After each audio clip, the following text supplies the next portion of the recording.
Naisahan ng Lakers ang NBA sa bagong sentro at Bronny nagsalita sa posibleng paglipat ng team ni LeBron. Tara, kwentuhan!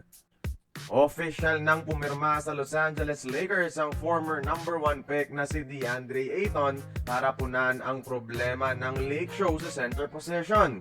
Pacers, Cavaliers at Knicks yung agresibong nakikipag-negotiate sa kanya pero Lakers ang pinili. At wise move ito para kay President Rob Pelinka dahil naloko niya ang Portland Trail Blazers. Nakuha niya ang dominant center ng walang kapalit and technically for free.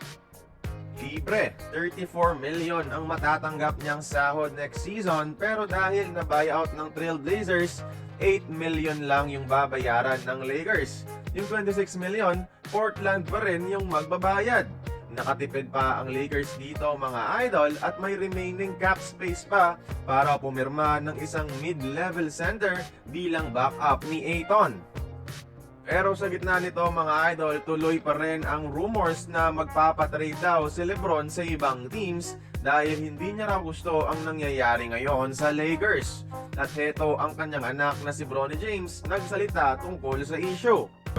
Everybody wondering what your dad's gonna do. Yeah, actually, one of my friends called me talking about what I was gonna do because they seen my dad, whatever. I didn't see it. He called me. I was like, yeah, I have no idea what you're talking about. So I don't pay attention to. So yeah.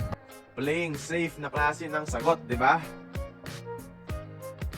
Pero mga idol, para sa akin ha, dahil nandito na si Ayton, siguradong hindi na aalis si LeBron sa Lake Show.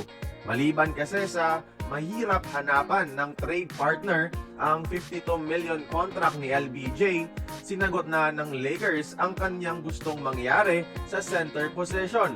Nakakuha na sila sa wakas ng isang dominanteng center na swak sa playstyle nila ni Luka.